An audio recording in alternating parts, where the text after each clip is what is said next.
లోక్సభ ఎన్నికల్లో 12 సీట్లకు పైగా దక్కించుకునేందుకు రాష్ట్రంలో భాజపా తీవ్రంగా శ్రమిస్తోంది. పోలింగ్కు సమయం దగ్గర పడడంతో ప్రచారంలో మరింత వేగం పెంచింది. వివిధ రాష్ట్రాల ముఖ్యమంత్రులను కేంద్ర మంత్రులతో ప్రచారం చేయిస్తూ కమలదళంలో జోష్ నింపుతోంది. లోక్సభ ఎన్నికల్లో సత్తా చాటేందుకు రాష్ట్ర భాజపా వ్యూహాత్మకంగా ముందుకెళుతోంది. డబుల్ ఇంజన్ సర్కార్ మళ్లీ అధికారంలోకి రావాల్సిన అవసరం ఉందని రాజస్థాన్ ముఖ్యమంత్రి భజన్లాల్ శర్మ అన్నారు. సికింద్రాబాద్ భాజపా అభ్యర్థి కిషన్ రెడ్డికి మద్దతుగా ఏర్పాటు చేసిన ప్రవాసీ వ్యాపారుల స్నేహ సమ్మేళనంలో ఆయన పాల్గొన్నారు. మళ్లీ మోదీ ప్రధాని అయితేనే దేశం ఆర్థికంగా ముందుకెడుతుందన్నారు. తాను బతికున్నన్ని రోజులు రిజర్వేషన్ల వ్యవస్థను ఎవరూ ముట్టుకోలేరని ప్రధానమంత్రి నరేంద్ర మోదీ స్పష్టం చేశారని, అంతకన్నా గ్యారంటీ ఇంకేం కావాలని ఉత్తరాఖండ్ ముఖ్యమంత్రి పుష్కర్ సింగ్ ధామీ స్పష్టం చేశారు. ముషిరాబాద్ లో బీజేవైఎం ఆధ్వర్యంలో జరిగిన యువ సమ్మేళనం కార్యక్రమంలో ఆయన పాల్గొన్నారు. దేశంలో ఉండే అందరికీ ఒకే చట్టం వర్తించాలని, అందుకే ఉమ్మడి పౌరస్మృతి తెచ్చినట్లు ఉత్తరాఖండ్ సీఎం తెలిపారు.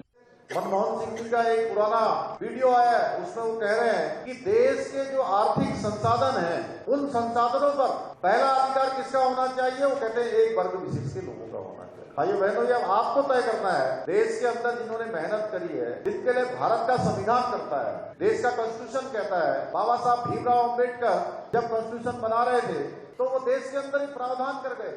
तो हमको तय करना है कि देश के अंदर ये तुष्टीकरण का कानून चलेगा, ये जिन्ना का मुस्लिम लीग की छाप वाला कांग्रेस का घोषणा पत्र चलेगा, या मोदी जी के नेतृत्व में देश के अंदर सबके लिए समान कानून की बात होगी। सबको जो पीछे छूट गए हैं उनको आगे लाने का काम होगा.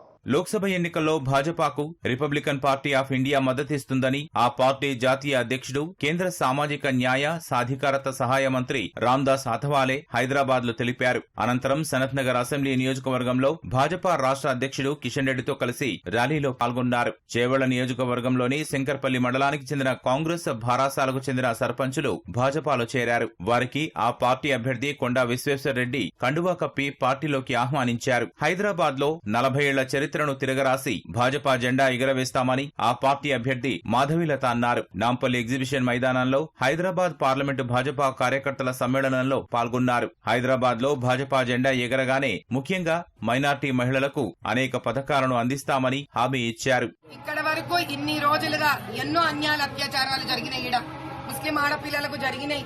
రోడ్లు సాఫ్ ఉండవు, డ్రైనేజ్ సిస్టమ్ సరిగ్గా ఉండదు, విద్యా వ్యవస్థ సరిగ్గా ఉండదు, ఇక్కడ ఒక మాళ్లు ఉండవు, ఇక్కడ ఫుడ్ స్ట్రీట్స్ ఉండవు, ఇక్కడ ఒక ఐటీ కంపెనీ రాదు, ఇక్కడ గవర్నమెంట్ స్కూల్ సరిగ్గా ఉండవు, ఇక్కడ ఏమి సరిగ్గా ఉంది, ఇక్కడ ఫ్లైఓవర్స్ రావు. దీనికి ఆనుకొని ఉన్న మల్కాజిగిరి, దీనికి ఆనుకొని సికింద్రాబాద్, దీనికి ఆనుకొని ఉన్న జూబ్లీహిల్స్, దీనికి ఆనుకొని ఉన్న బంజారా హిల్స్, ఇవన్నీ మంచిగా అద్భుతంగా తయారైతే హైదరాబాద్ నడి బొడ్డులో ఉన్న హైదరాబాద్ లోక్సభ పార్లమెంట్ ఎందుకు ఉండాలి ఇట్లా? అసదుద్దీన్ ఓవైసీ ఏం చేస్తుండు? ముస్లింలు అందరి తరపున మాట్లాడుతున్నాను అనుకుంటుండు, కానీ అలా మాట్లాడడం వల్ల వాళ్ళని ఇంకా రోజు రోజుకి బీదరికంలో ముంచెత్తుతుండు.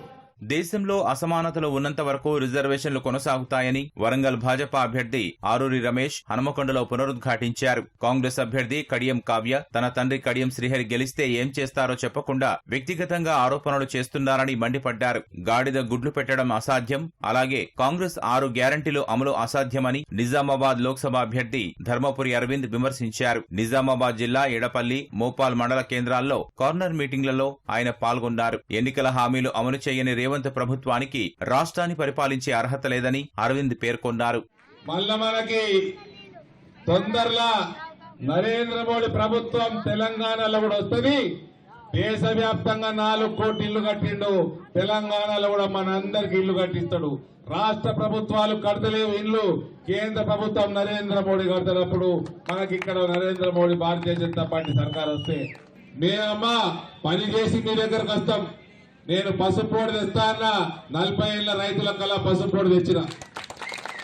పసుపు పంట ధరలు పెంచుతాన్నాం. ఇప్పటి వరకు ఎన్నడూ లేని రేటు, అత్యధిక రేటు చరిత్రలో ఇలా పసుపుకున్నది. భాజపా అగ్రనాయకులు రాష్ట్రంలో సుడిగాలి పర్యటనలతో కమలదళంలో కొత్త ఉత్సాహం నెలకొంది.